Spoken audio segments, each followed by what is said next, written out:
Hey guys, thank you for joining with me. இன்னைக்கு நம்ம mutton சுக்கா தான் செய்ய போறோம். அதுக்கு தேவையான பொருள் முதல்ல என்னன்னு பார்த்தலாம். வெங்காயம் எடுத்துக்கோங்க, தக்காளி எடுத்துக்கோங்க. நம்ம இது அரைச்சி தான் போட போறோம். அதுக்காக நான் ரெட் சில்லி எடுத்துக்கிறேன். காஷ்மீர் ரெட் சில்லி கலருக்காகவும், இன்னொரு ரெட் சில்லி காரத்துக்காகவும் எடுத்துருக்கேன். பெப்பர், ஜீரகம் எடுத்துக்கோங்க.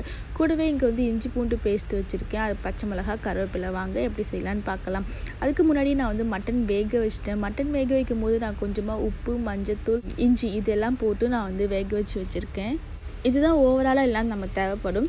இது கூட பட்டை, கிராம்பு எல்லாமே தேவைப்படும். அதை நம்ம தனியாக எடுத்துக்கலாம். முதல்ல நம்ம இதை அரைச்சி எடுத்துக்க போகிறோம். ஸோ நான் காஞ்ச மிளகா, ஜீரகம், பெப்பர் எல்லாத்தையும் நான் ஒன்றா போட்டு நல்லா வறுத்துட்டு அது அரைச்சி நான் எடுக்க போகிறேன். நம்ம தண்ணி ஊற்றியே அரைச்சி எடுத்துக்கலாம். ஏன்னா இது இன்றைக்கி மட்டும்தான் நான் செய்கிறதுனால நான் எடுத்து வைக்க போகிறதில்ல. ஸோ ஃப்ரெஷ்ஷாக அரைச்சி ஃப்ரெஷ்ஷாக செய்கிறதுக்கான்னு சொல்லிவிட்டு நான் தண்ணி ஊற்றி நல்லா பேஸ்ட்டாக அரைச்சிட்டேன். ஸோ வாங்க எப்படி செய்யலான்னு பார்க்கலாம்.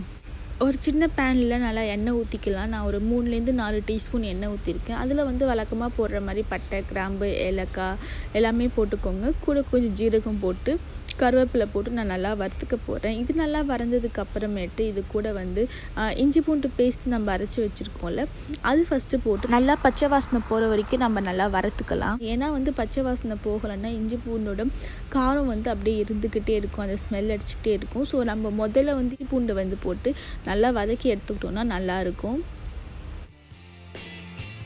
இப்போது இஞ்சி பூண்டு நல்லா நம்மளுக்கு வதங்கி நல்லா வந்துடுது. இப்போ இது கூட நான் சின்னதாக கட் பண்ணி வச்சுருக்கிற வெங்காயத்தை சேர்த்துக்க போகிறேன். இதுக்கு சின்ன வெங்காயம் ரொம்ப நல்லா இருக்கும். ஸோ சின்ன வெங்காயம் கிடைக்கலன்னா நீங்கள் பெரிய வெங்காயம் கூட யூஸ் பண்ணிக்கலாம். பட் சின்ன வெங்காயம் ரொம்ப ரொம்ப சூப்பராக இருக்கும். நீங்கள் கண்டிப்பாக சின்ன வெங்காயம் போட்டு ட்ரை பண்ணுங்கள். இது நல்லா நம்ம வதக்கிக்கலாம். இப்போது வெங்காயம் ஓரளவுக்கு வதங்கிடுச்சு. இந்த மாதிரி லைட்டாக கலர் சேஞ்ச் ஆனோடனே நம்ம தக்காளி போட்டு நல்லா வதக்கிக்கலாம். ஸோ தக்காளி போட்டு கொஞ்சம் வதக்கிட்டு இருக்கும் போதே அது கூட நான் மஞ்சத்தூள், அப்போ நம்ம அரைச்சி வச்சுருக்க பேஸ்ட்டில் ஒரு 2 டேபிள் ஸ்பூன் போட்டுக்கிறேன். இது காரம் தகுந்தபடி நீங்கள் அட்ஜஸ்ட் பண்ணிக்கலாம். எனக்கு நல்லா காரமாக வேணும் அப்படிங்கிறதுனால நான் 2 டேபிள் ஸ்பூன் போட்டுக்கிட்டேன். இது நம்ம நல்லா வதக்கலாம். இதை கொஞ்ச நேரம் நான் மூடி போட்டு நல்லா வதக்க போகிறேன். அப்பப்போ நம்ம எடுத்து கிளறி விட்டுட்டு திரும்ப மூடி வச்சிடலாம். ஸோ அடி பிடிக்காமல் இருக்கும். இப்போ பார்த்திங்கன்னா எல்லாமே நல்லா வதங்கிடுச்சு. அந்த நம்ம போட்ட மசாலா கூட நல்லா பச்சை வாசனை போயிடுது. இந்த நேரத்தில் நம்ம வேக வச்சுருக்கிற மட்டனையும் அது கூட கொஞ்சமாக மட்டனோட தண்ணி, அந்த சூப்பு இருக்கும்ல, அதுவும் ஊற்றிக்கோங்க. ஊற்றிட்டு நம்ம நல்லா கிளறி விட்டுட்டு இன்னும் கொஞ்சம் தண்ணி ஊற்றி, நான் ஆக்சுவலாக இது வேக வைக்கும் போது மட்டன் நல்லா வேக வச்சிட்டேன். அதனால் நான் கொஞ்சமாக தண்ணி ஊற்றுறேன். நீங்கள் மட்டன் ஒரு 3/4 வேக்காடில் எடுத்திங்கன்னா இன்னும் கொஞ்சம் நிறைய தண்ணி ஊற்றி இன்னும் கொஞ்சம் நேரம் கொதிக்க விடுங்க. ஸோ மட்டன் நல்லா மசாலா கூட சேர்ந்து நல்லா வேகும். இப்போ பார்த்திங்கன்னா நம்ம ஊற்றின தண்ணி எல்லாமே நல்லா வற்றிடுச்சு. அவ்வளவுதான், நம்ம மசாலா ரெடி பண்ணிட்டோம்.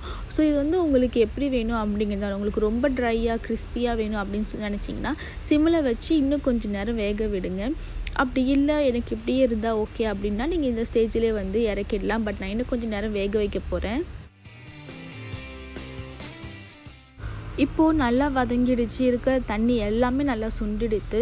நம்ம இறக்கிறதுக்கு முன்னாடி அது கூட பச்சை மிளகாவும் கொத்தமல்லியும் போட்டு நம்ம லைட்டாக வதக்கிட்டு அதுக்கப்புறம் மட்டும் நம்ம இறக்கிடலாம். ஏன்னா பச்சை மிளகா கடைசியாக போடும்போது நம்ம ஹோட்டலில் சாப்பிட்ற அந்த டேஸ்ட்டு கிடைக்கும். அதுக்காக தான் நான் பச்சை மிளகாவை கடைசியாக போடுறேன். ஸோ காரம் ரொம்பவும் இறங்காது. பட் அந்த பச்சை மிளகாவோட வாசனை அது கூட இருக்கும், ரொம்ப நல்லாவே இருக்கும்.